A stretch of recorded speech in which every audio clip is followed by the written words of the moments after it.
आज हम लोग पढ़ेंगे कंट्रोल एंड कोऑर्डिनेशन के बारे में। लास्ट वीडियो में हम लोगों ने पढ़ा था control and coordination in plants. आज पढ़ेंगे control and coordination in animals. हमारे अंदर कंट्रोल और कोऑर्डिनेशन जो है वो किस तरीके से होता है। देखो, सबसे पहले तो हमें जानना चाहिए कि कोऑर्डिनेशन है क्या। देखो, हमारी बॉडी के अंदर जो कंट्रोल एंड कोऑर्डिनेशन का जो प्रोसेस है, जिसमें कि हम हमारी सराउंडिंग में जितने भी चेंजेस होते हैं, जिसको हम लोग स्टिमुलाई बोलते हैं साइंटिफिक लैंग्वेज में, वो प्रोसेस होता है और उसी के अकॉर्डिंगली तो हमारी बॉडी जो है वो रिस्पॉन्ड करती है। अब बॉडी रिस्पॉन्ड क्यों करती है? क्योंकि जो सिग्नल है वो ब्रेन तक पहुंचते हैं। अब कोई सवाल ये है कि वो सिग्नल जो है ब्रेन तक जाते कैसे हैं? तो सारा का सारा जो सिस्टम होता है नर्व्स का होता है। नर्वस टिश्यू जो हमारी बॉडी में होते हैं, 9th क्लास में भी तुमने पढ़ा होगा। हमारी क्लास में हमारी बॉडी के अंदर बहुत सारे नर्व्स हैं। तो वो नर्व जो है सिग्नल्स को रिसीव करते हैं और उसके बाद में उसे प्रोसेस करते हैं, और ये उसके बाद में हमारा ब्रेन या फिर हमारा स्पाइनल कॉर्ड जो है रिस्पॉन्स जनरेट करता है, इफेक्टर तक भेजता है। तो हमारा जो नर्वस सिस्टम है बेसिकली उसके अंदर कंट्रोल एंड कोऑर्डिनेशन जो है किया जाता है। हमारी बॉडी में बहुत सारे रिसेप्टर्स हैं। पहले क्लासेस में तुमने सेंसरी ऑर्गन्स पढ़े होंगे, वही पढ़ेंगे, लेकिन अभी वो जो है हमारे रिसेप्टर्स हैं, हम लोग उसको एज रिसेप्टर्स पढ़ेंगे। अब कौन कौन से रिसेप्टर्स हैं, कौन कौन सा स्टिमुलाई जो है वो रिसीव करता है। तो नर्वस सिस्टम के अंदर देखो, पहला रिसेप्टर है आई को हम लोग बोलते हैं फोटो रिसेप्टर, एक जो कि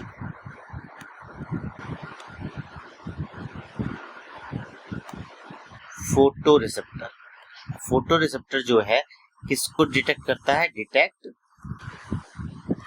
लाइट। ईयर की अगर हम बात करें तो ईयर किसको डिटेक्ट करेगा? ईयर डिटेक्ट करेगा, ईयर को हम लोग बोलते हैं फोनो रिसेप्टर। अब एक फोनो रिसेप्टर जो है क्या करता है? साउंड को डिटेक्ट करता है साउंड को डिटेक्ट। आपके कान जो है, नाउ नोज की बात करते हैं तो नोज तुम्हारे होते हैं ऑल्फैक्टरी इंडिकेटर्स, नहीं रिसेप्टर्स। ऑल्फैक्टरी रिसेप्टर्स जो हैं डिटेक्ट करते हैं किसको? स्मेल को। हमारी जो नाक है वो एक ऑल्फैक्टरी रिसेप्टर है। टंग में होते हैं गस्टरी रिसेप्टर। अब ये जो गस्टरी रिसेप्टर्स हैं ये डिटेक्ट करते हैं टेस्ट को। हमारी जो जीभ होती है उसके अंदर बहुत सारे गस्टरी रिसेप्टर्स होते हैं जो कि हमारे जो भी चीजें हम खाते हैं उनके टेस्ट को डिटेक्ट करता है। अब किसी भी चीज को हम लोग डिटेक्ट कर पाते हैं कि ये हमारे बॉडी टेम्परेचर के अकॉर्डिंग है या नहीं है, किसके थ्रू?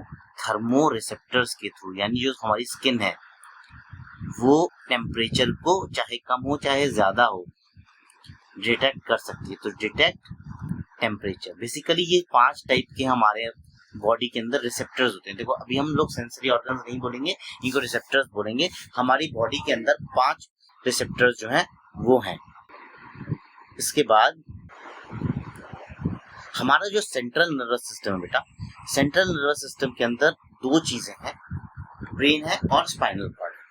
अब जो ब्रेन, ये स्पाइनल कॉर्ड बेसिकली यूज की जाती है रिफ्लेक्स एक्शन में, क्योंकि रिफ्लेक्स एक्शन बहुत ही स्पीडी रिस्पॉन्स होता है तुम्हारी बॉडी का।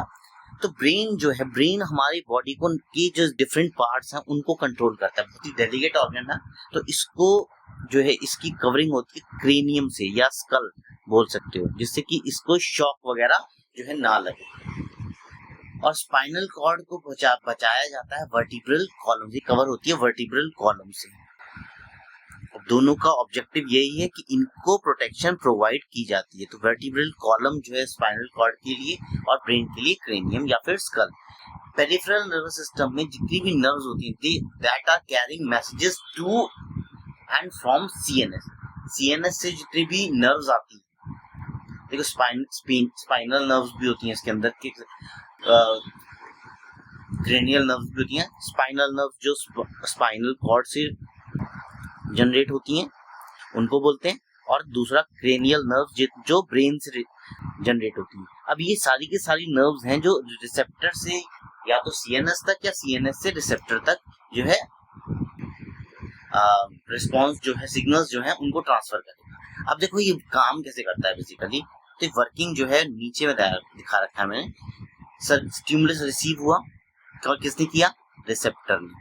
ठीक है, अब रिसेप्टर वो कोई सा भी हो सकता है, तुम्हारी आंख, कान, स्किन, टंग, नोज।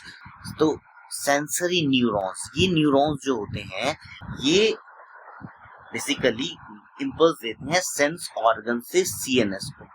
सेंस ऑर्गन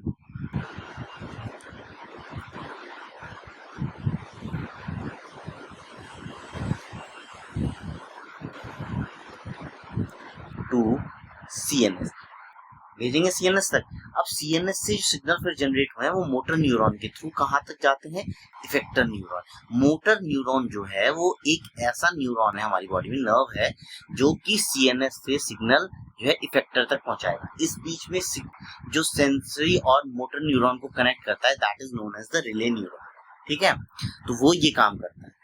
अब जितनी भी सिग्नल ट्रांसमिट होते हैं वो होते हैं इसके थ्रू, जिसे हम लोग बोलते हैं नर्वस टिश्यू। ये तुम लोगों ने 9th क्लास में भी पढ़ा होगा। अब इसके अंदर जो चीजें हम लोगों को भी पढ़नी है, देखो हमारे लिए इंपॉर्टेंट है एक तो डेंड्राइट। ये क्यों इंपॉर्टेंट? क्योंकि ये सिग्नल्स को जो है रिसीव करेगा, जितने भी सिग्नल्स आएंगे उनको रिसीव करेगा और आगे इम्पल्स की फॉर्म में जो है उनको प्रोवाइड करता है, भेजता है। इसके बाद साइटन सेल बॉडी से ये न्यूक्लियस तक जाता है। न्यूक्लियस पे जाने के बाद में ये एक्सन के थ्रू जो है ट्रांसमिट किया जाएगा। एक्सन जो है कवर होती है किससे? Covered with myelin sheath. Myelin sheath के साथ में कवर्ड होती है। इनको नर्व एंडिंग भी बोलते हैं। These are also known as the axon terminals. ठीक है, तो ये होता है बेसिकली हमारी बॉडी के अंदर जो नर्वस टिश्यू दिया हुआ है उसके बारे में हम बात करते हैं। अब जो पाथवे है नर्व इम्पल्स का, कि नर्व्स किस तरीके से मूव करती हैं, वो कुछ इस तरीके से। देखो हमारी बॉडी में जो है स्टिमुलस सबसे पहले रिसीव होगा। स्टिमुलस जो मैंने अभी बताया भी था, उसमें रिसीव कौन करेगा? रिसेप्टर करेंगे। ठीक है, इनको जो है डेंड्राइट रिसीव करेंगे, लेकिन डेंड्राइट किसके? Dendrite of sensory neuron. ठीक है, वहां से ये जाता है सेल बॉडी। सेल बॉडी से कहां पे जाएगा? ये जाएगा एक्सन में। एक्सन इज अ टर्मिनल जो कि हमारी जो नर्व्स हैं उनको ट्रांसमिट करता है सिग्नल्स को। उसके बाद ये जाता है साइनैप्स में। Synapse is the gap between two adjacent neuron. ठीक है, उसको बोलते हैं साइनैप्स।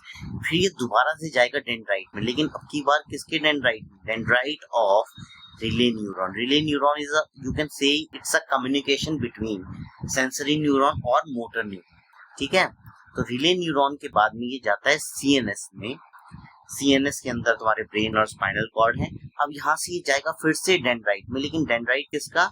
अब बात करेंगे हम डेंड्राइट ऑफ मोटर न्यूरॉन। ठीक है, मोटर न्यूरॉन के डेंड्राइट से ही जाएगा फिर से सेल बॉडी में, फिर एक्सन में, और उसके बाद में लास्ट में जाता है ये इफेक्टर में। तब जाके आपके पास रिस्पॉन्स आता है। तो ये पूरा का पूरा पाथवे था कि ये किस किस तरीके से हमारी बॉडी में मूव करता है। अब दूसरी इंपॉर्टेंट चीज जो है वो ये कि ऐसा क्यों होता है कि लिमिट इलेक्ट्रिकल इम्पल्स में जनरेट करना पड़ता है। इसका मतलब कुछ इलेक्ट्रिकल इम्पल्स केमिकल सिग्नल्स में जनरेट करना पड़ता है। इलेक्ट्रिकल इम्पल्स जो जनरेट हुए हैं उनको कन्वर्ट करना पड़ता है केमिकल सिग्नल्स में। तो इसके लिए कुछ लिमिटेशंस हैं जो लिख लो तुम लोग। Limitations of electrical impulse. देखो सबसे पहली लिमिटेशन तो ये है कि ये जो इलेक्ट्रिकल इम्पल्स है ये केवल उन ऑर्गन्स तक जाएगा जो आपस में कनेक्टेड हैं। ठीक है, तो केवल उन सेल्स में जाता है जो आपस में कनेक्टेड है। जो कनेक्टेड नहीं है उन सेल्स में नहीं जाता। तो अगर ये पूरा इलेक्ट्रिकल इम्पल्स नहीं जनरेट होता तो पूरी बॉडी में जो है वो नहीं पहुंच पाएगा। तो पहला तो ये हो गया electrical impulse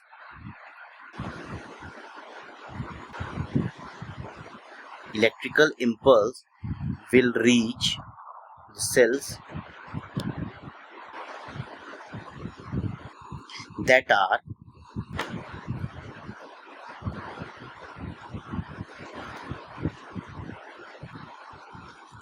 connected by the nervous tissue. तो उन्हीं सेल्स में जाती है, केवल हर एक सेल में नहीं चली जाती नर्वस टिश्यू। आप लोग इतना लिख देना, काफी होगा तुम्हारे पेपर में लिखने के लिए। दूसरा रीजन क्या है, एक बार इलेक्ट्रिकल इम्पल्स जनरेट हो गया और ट्रांसमिट हो गया तो सेल को कुछ टाइम चाहिए अपने आप को रिसेट करने के लिए, तो उसकी वजह से थोड़ा डिले आ सकता है।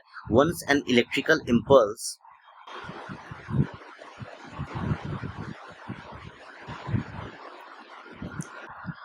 is generated in a cell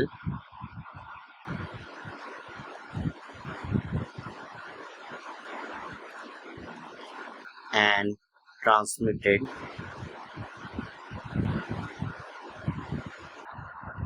the cell will take some time. Cell को कुछ टाइम लगेगा रिसेट करने के लिए। Cell will take some time to reset. ठीक है, क्योंकि आपको जब नया सिग्नल जो है, इम्पल्स जो है जनरेट करना है, उससे पहले कुछ टाइम लग जाएगा क्योंकि वो अपने आप को रिसेट करेगा। तो ये कुछ लिमिटेशन होती है, that's why it is necessary कि उसको केमिकल सिग्नल में जो है कन्वर्ट किया जाए। इसके बाद में हमारी बॉडी का जो नर्वस सिस्टम है वो हमारी बॉडी में कंट्रोल करता है सब चीजों को। जो कोऑर्डिनेशन का काम है ये हमारी बॉडी के अंदर जो डक्टलेस ग्लैंड्स हैं उनका होता है। डक्टलेस ग्लैंड यानी कि ये हमारी बॉडी में हार्मोन्स को सिक्रीट करते हैं। हार्मोन्स जो होते हैं दोज आर कैटलिस्ट, किसी भी रिएक्शन को बढ़ा सकते हैं। अब एंडोक्राइन और एक्सोक्राइन दो तरीके के सिस्टम्स हैं, ग्लैंड्स हैं हमारी बॉडी के अंदर जो हार्मोन्स को प्रोवाइड करेगा।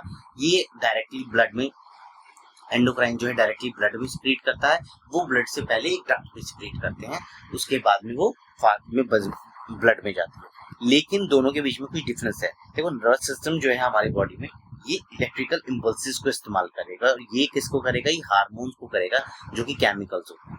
तो नर्वस सिस्टम का जो नर्वस सिस्टम की बात करें तो these are the short lived effect, बल्कि इनका इफेक्ट थोड़ा लॉन्ग लास्टिंग होता है हार्मोन्स का। तीसरा, ये इनके कुछ स्पेसिफिक टारगेट सेल्स होते हैं, ये कई सारे सेल्स को या ऑर्गन्स को इफेक्ट करता है। ये बहुत ही तेज प्रोसेस है नर्वस सिस्टम का। It is the slower one, इसको थोड़ा टाइम लगता है। ठीक है, तो कि बॉडी से हार्मोन सिक्रीट होगा, उसके बाद में ब्लड में जाएगा, तभी वर्किंग शो करेगा। तो this is a slower process. तो ये है हमारी बॉडी के अंदर जो कंट्रोल एंड कोऑर्डिनेशन करते हैं वो क्या क्या है। बेसिकली ग्लैंड्स हैं और नर्वस सिस्टम होता है। ठीक है,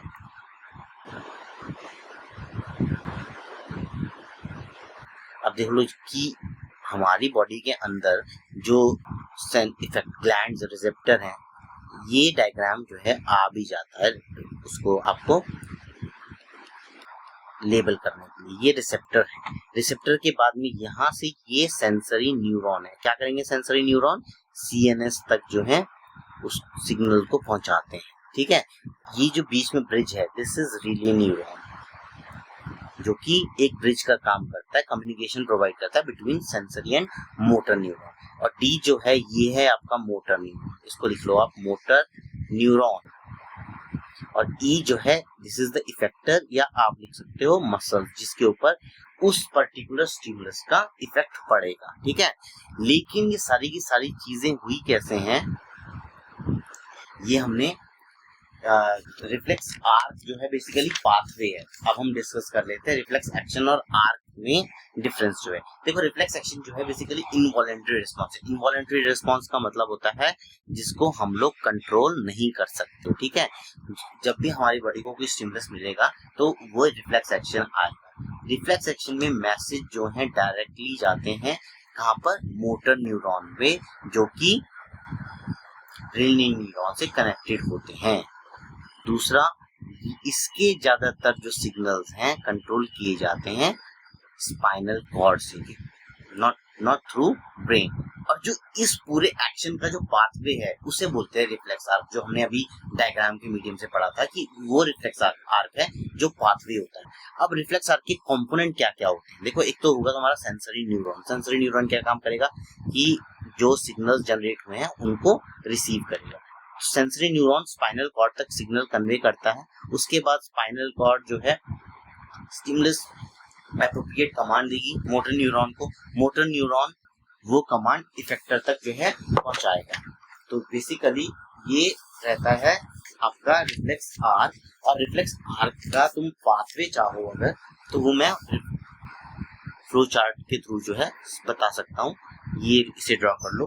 देखो सबसे पहले हमारे को स्टिमुलस मिलेगा, जब अभी हम बात कर रहे हैं तो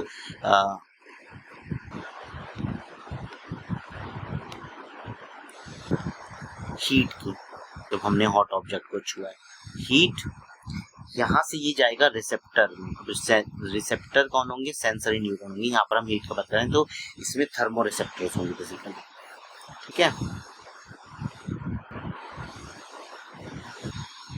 इसके बाद में होगा सेंसरी न्यूरॉन, जो कि सिग्नल्स को सीएनएस तक पहुंचाता है। सेंसरी न्यूरॉन रिसीव करेगा पहले उसको, उसके बाद पहुंचाएगा। ये कहाँ तक पहुंचाएगा? स्पाइनल कॉर्ड तक पहुंचाएगा, because most of the reflex actions are controlled by spinal cord. Spinal cord तक पहुंचाएगा थ्रू रिले न्यूरॉन, क्योंकि रिले न्यूरॉन एक कम्युनिकेशन का काम करता है between sensory and motor neuron. यहाँ पर हम लिखेंगे मोटर न्यूरॉन, और इसके बाद में लिखो यहाँ पे इफेक्टर। और तुमने क्या किया? एक्शन किया कि अब जो तुमने गर्म ऑब्जेक्ट छुआ था, हमने अपना हाथ जो है अब गर्म ऑब्जेक्ट से हटा दिया। तो ये पूरा का पूरा जो है फ्लो चार्ट है, जो कि एक रिफ्लेक्स आर्क को तुम लोग शो कर सकते हो, ठीक है।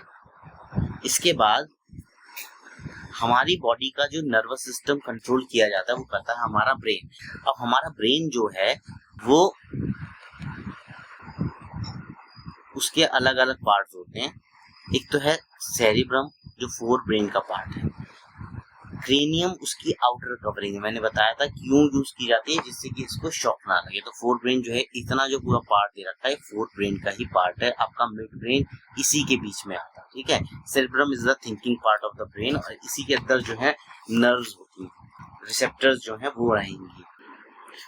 इसके बाद हाइपोथैलेमस जो है वो सेरिब्रम में ही, उसमें फोर्थ ब्रेन में ही पाया जाता है, जो हमारी बॉडी के टेम्परेचर को, ईटिंग हैबिट्स, ड्रिंकिंग को, इनको कंट्रोल करता है, ठीक है। हाइपोथैलेमस में है, ये भी फोर्थ ब्रेन का ही पार्ट है। मिड ब्रेन जो है हमारे मूवमेंट, जो हेड मूवमेंट है उसको कंट्रोल करता है। मैंने नीचे सब लिखे हुए हैं। इसी के अंदर फोर्थ ब्रेन में हाइपोथैलेमस है, पिट्यूटरी ग्लैंड भी है। Pituitary gland is known as the master gland. क्यों? क्योंकि तुम्हारी बॉडी के अलग अलग ग्लैंड्स को ये कंट्रोल करता है हार्मोन सिक्रीशन के लिए। हिंड ब्रेन नीचे पाया जाता है, जिसके अंदर पाए जाएंगे पॉन्स, मेड्यूला और सेरिबेलम। हम जो चलते हैं या बैठते हैं तो बैलेंस जो बनता है वो सेरिबेलम बनाता है, ठीक है। हमारी इनवॉलेंट्री एक्शन को कंट्रोल करता है मेड्यूला, और पॉन्स जो है ये हमारे रेस्पिरेशन में पार्ट है। एक चीज होती है ब्रेन स्टेम। ब्रेन स्टेम जो होता है वो मिड ब्रेन और hindbrain both together are known as brainstem, जिसमें कि ब्रेन का जो सेंट्रल ट्रंक है ये वाला स्पाइनल कॉर्ड से कनेक्टेड होता है, ठीक है। इसके अब जितने भी फंक्शन मैंने बताए वो सब नीचे लिखे हुए हैं, वहां से तुम लोग देख सकते हो। ये cerebellum controls and coordinate different muscular action responsible for voluntary action. Medulla controls involving actions such as breathing, blood pressure, television and vomiting. Pons lies above medulla and takes part in respiration. Midbrain or hindbrain together form the brain stem. This is form. ठीक है।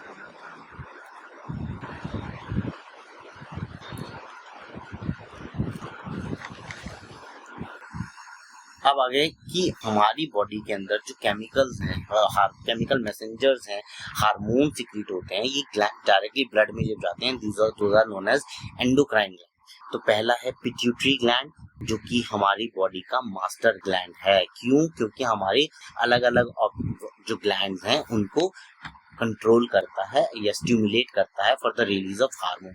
हमारी body में जो thyroid gland है वो thyroxine secrete करता है, जो मेटाबॉलिज्म हमारा कंट्रोल करता है। अब तुमने सुना होगा आयोडाइज्ड सॉल्ट एडवाइजेबल होता है। क्यों?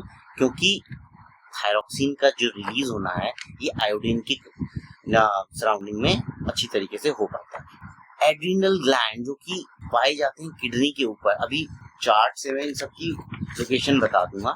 इसमें एड्रेनालाइन हार्मोन को ये सिक्रीट करता है, जिसे हम लोग बोलते हैं फाइट और फ्लाइट हार्मोन या फिर स्ट्रेस हार्मोन बोलते हैं, बिकॉज ये स्ट्रेस लाइक सिचुएशंस में जो है रिलीज किया जाता है। इससे आप इसके रिलीज होने के बाद में हमारे बॉडी की ऑक्सीजन रिक्वायरमेंट बढ़ जाती है, हमारा ब्लड प्रेशर बढ़ जाता है, ठीक है, और हमारी जो हम स्वेटिंग है, पर्सपिरेशन है, वो काफी ज्यादा बढ़ जाती है।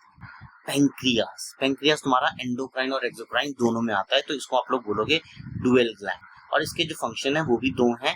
एक तो ब्लड शुगर को रेगुलेट करता है जो कि इंसुलिन करेगा, और दूसरा होता है ग्लूकोजन जो कि ब्लड शुगर थोड़ा बढ़ाता है, लेकिन किस केस में, जब ब्लड शुगर जो है आपकी बॉडी में कम हो जाती है। सारे के सारे ग्लैंड जो है मेल और फीमेल बॉडी दोनों में पाए जाते हैं, एक्सेप्ट